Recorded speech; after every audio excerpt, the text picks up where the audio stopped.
Welcome to the Cognitive Crucible, produced by the Information Professionals Association.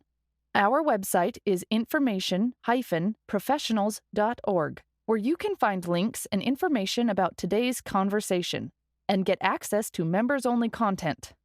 Join John Bicknell and explore all aspects of our generational challenge, cognitive security. Two very quick items before we get on with today's discussion. First, the University of Maryland's Applied Research Lab for Intelligence and Security, also known as ARLIS, along with the Information Professionals Association, are co-hosting the Phoenix Challenge, which is an unclassified online conference on the 13th of April, which serves as a scene-setting event for the U.S. Central Command's worldwide I/O conference, which follows on the next couple of days. The keynote speaker for Phoenix Challenge is former Director of National Intelligence, Lieutenant General retired James Clapper. And there will be a link in the show notes. Go to phoenixchallengeDOD.org for more information and to register. Also, if you are enjoying the Cognitive Crucible, please be sure to tell your friends and colleagues and leave us a review. And now on to today's discussion. My guest today on the Cognitive Crucible is Mr. Shomit Ghose, who is a general partner at the Silicon Valley venture capital firm ONSET Ventures, which he joined in 2001. Prior to entering the world of venture capital, Shomit was a software entrepreneur himself and was part of multiple successful exits. In his startup career, Shomit has held all operating positions from software engineer to CEO. He currently serves on multiple corporate and nonprofit boards and has also held teaching positions at UC Berkeley's College of Engineering, the University of San Francisco's School of Management, and the Technical University of Denmark. Shomit received his degree in computer science from UC Berkeley, where he also played attack on the Cal men's lacrosse team. Shomit Ghose, welcome to the Cognitive Crucible. Thank you so much for having me, John. I'm excited and thrilled to be here. Could you please take a moment or two and give our audience a little more background about your career and how you got to be where you are today? Sure thing. So I started life as a computer scientist out of UC Berkeley and went straight into startup life, basically.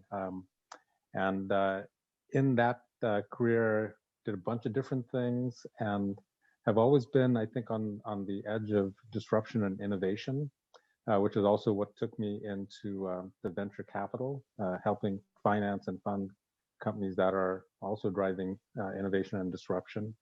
And I think that the sorts of innovation and disruption that we've seen in Silicon Valley are now also starting to affect other aspects of human life, including in geopolitics, which I think is what brings us here today for this discussion.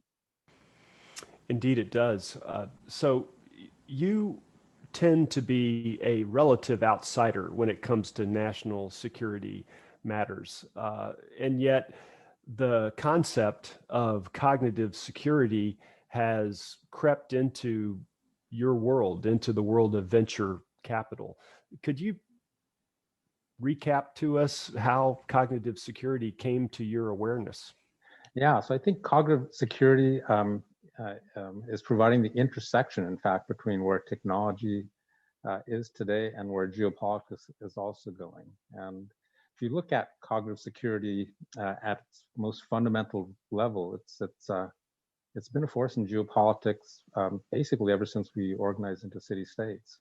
So 2,500 years ago, there's that famous quote from Sun Tzu, which was, the supreme art of war is to subdue the enemy without fighting, right?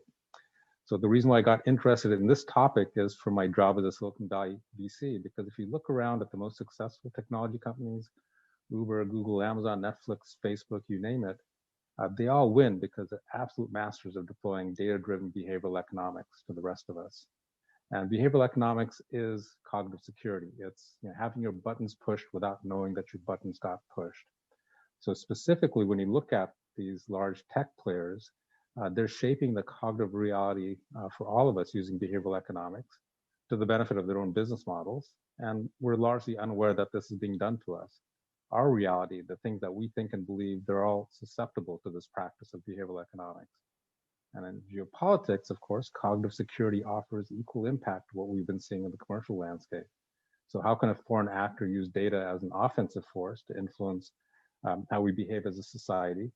And if this can be done subtly enough and well enough, we're unaware of the effects and find ourselves perhaps subject to the foreign actor's priorities. So, as Sun Tzu said, we've been subdued without fighting. And that's why I think that cognitive security is such a profound issue today. Yeah, for sure. And as you were describing that, Shomit, I'm reminded of one of our previous episodes where we had a conversation with some gentlemen from West Point, and they were talking about cognitive force protection. And it goes straight to the heart of what you were just talking about there. Is one of the concerns is that we, the collective we, lose the will to fight by these types of disruptions or these persistent campaigns that are being levied. And so I recommend to the audience, if you have not done so already, go back and listen to the episode with Colonel Stephen Hamilton and Professor Jan Kahlberg, where we discuss this. So, Shomit, you obviously, as a VC, have an eye for innovation and disruption, but you're also careful to call out difference between innovation and disruption. Could you just talk a little bit about how you see the landscape and how this informs your investment decisions? Yeah, absolutely. So yeah, I think when you look at innovation, there are two types of innovation, and people sometimes confuse one for the other or don't realize that there is a distinction. So you can have innovation that's incremental, or you can have innovation that's disruptive. So the former, the incremental sort, is interesting, but it's not sustainable as a competitive advantage. So as an investor, basically there are no viable investments that can be made in companies or projects that are merely incremental. So if you think about disruptive innovation, this is where success and market domination lie. So disruption is what, there's so many examples of it in technology nowadays, but look at Amazon Web Service. Amazon Web Services revolutionized the computing market, not through an incrementally faster CPU, but through this whole business model of cloud computing. So their disruption was through the business model. Uber did the same thing in transportation, not through an incrementally cheaper car, for example, but through the whole business model of shared transportation.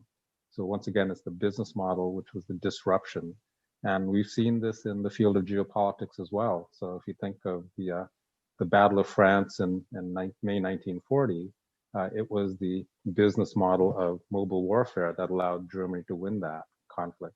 Although France had more tanks on the battlefield than the Germans did, the French were focused on trench warfare, and this was ended up being their undoing. So you wrote a really interesting article back in 2018 called "The Red Queen and the Inevitability of the Amazoogle Business Model." That's a bit of a mouthful there, but we will have a link to this in the show notes. I'd like to start with the Red Queen hypothesis. Could you describe what that is to our audience and how that relates to today's world? Yeah, so back in the early 1970s, there was an evolutionary biologist at the University of Chicago by the name of Lee Van Walen, and his field of study was the rates of extinction of species across eons of time. And he did a very, very thorough paper on this topic. And way into the paper, it's like on page 35 or page 40, he introduced the concept of the Red Queen. And the Red Queen is an allusion to the Alice in Wonderland character. And what happens there, and this is why Van Walen used this as a model, is that Alice arrives in Wonderland and complains to the Red Queen that I'm running as fast as I can. And the Red Queen replies with, oh, well, here you run twice as fast as you can just to stay in the same spot. So if you want to get somewhere, you have to move even faster than that. And you think about kind of the impossibility of this, but it helps illustrate why for Van Walen, who was talking about rates of extinction in species, why he used this as a model. And what he found was that essentially that it's about symmetricity. Okay, so it's what's a symmetric threat versus what's an asymmetric threat. And So for survival, for example, it's not enough that I'm the strongest and fastest member of my species relative to other members of my species, say, in a John versus Shomit equation. So for me, you're merely a symmetric threat because we're from the same species and we're evolving apace.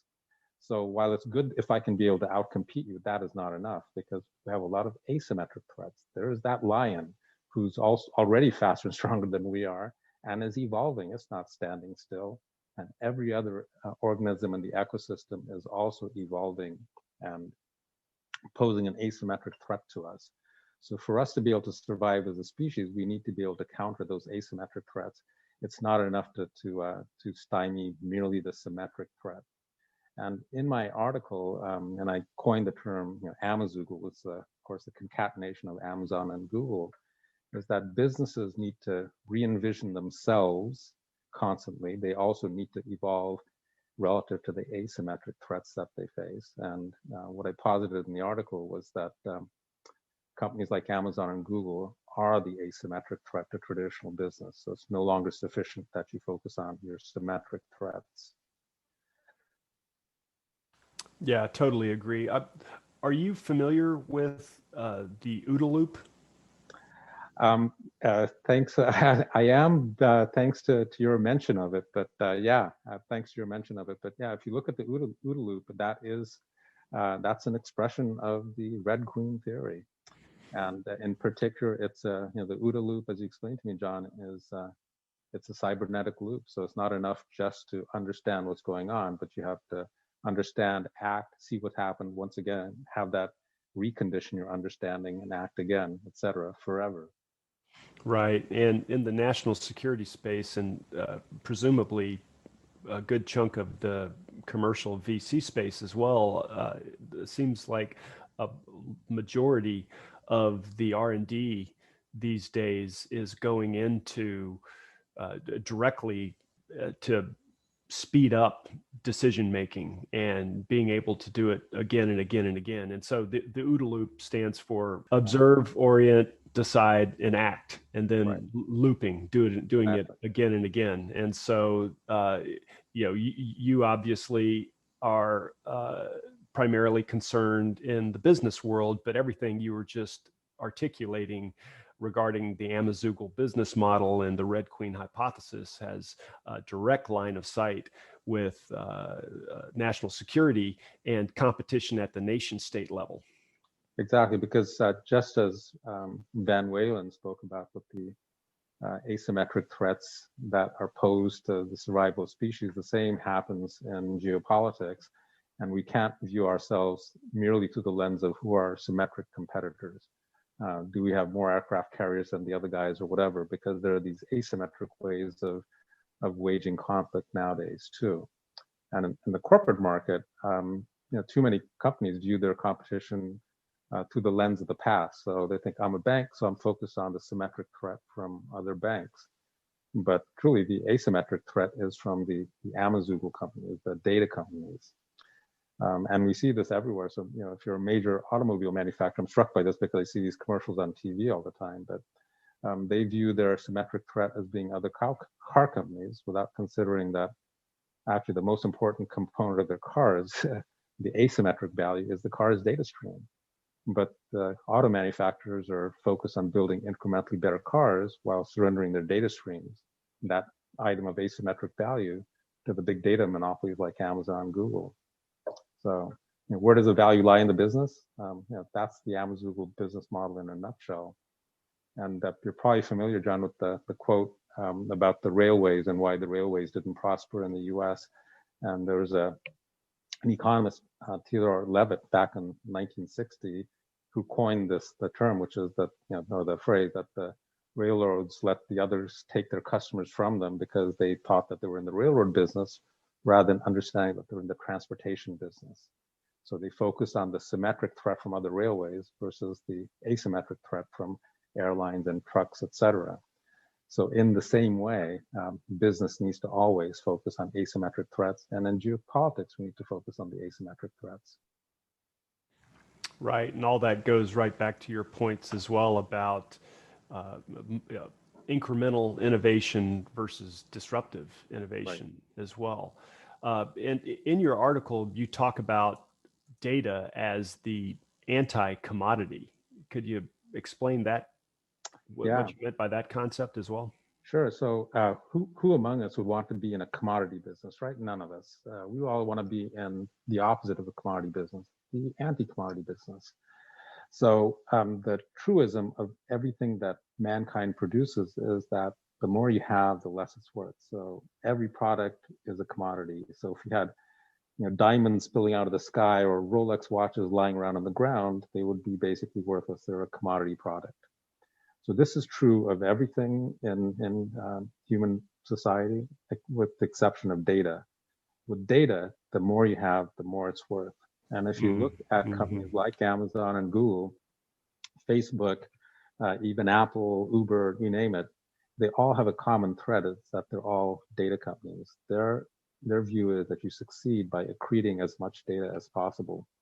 And by doing so, they're now able to have predictions and insights that are better than anyone else does because they have access to more data and they can correlate more data. So I think this is the fundamental business proposition that we need to have, is the ability to be able to predict the future and outcompete people, because we are the most dominant anti-commodity companies. And it's my prediction that companies like Google and Amazon and Facebook will never stop acquiring more and more data sources, because they realize that that is the path to success and victory. So if you're competing with those companies, or know that you will be competing with them in time, you too must be an anti-commodity company. You too must traffic in accreting as many data sources as possible. One of my hypotheses is that the nation state that is able to do near-term prediction at scale for all kinds of different ecosystems globally, that nation state is the state that is going to dominate the 21st century, because it's almost like a high frequency trading methodology, except at the macroeconomic level. You're not trading on individual publicly traded stocks or financial instruments, but you're basically trading on information environment reactions and being able to outmaneuver at the geopolitical level every step of the way. And in order to do that, back to your point, you need to be hoovering up all kinds of data and building predictive models to understand, if this happens, then we know that this segment of a populace tends to behave in this way. Or if this happens, we understand that supply chains tend to react in this way. And if you can anticipate those reactions, and all you have to do is do it just a little bit better than your competition, and then you can start compounding all kinds of benefits and accruing those benefits.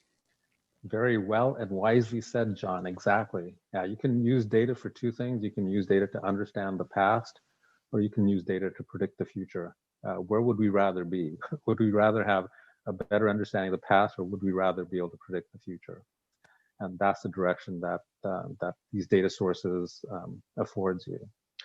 And in geopolitics, I think there is a quote from Vladimir Putin that basically says just that, is that the nation that leads the world in AI is the nation that will dominate the world. So this is a truism, and I think people have seen it or are starting to see it.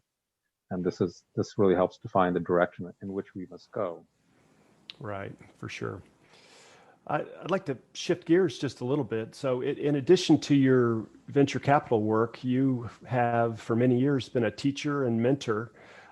Could you talk a little bit about this work? And as you're doing so, perhaps you can talk about the way you perceive the role of entrepreneurship in society, and perhaps even give some advice to anyone who thinks they might have an entrepreneurial streak inside of them. Yeah, let me start with that last part and work backward, John. So yeah, I think that if you think you have an entrepreneurial streak, you should absolutely do it.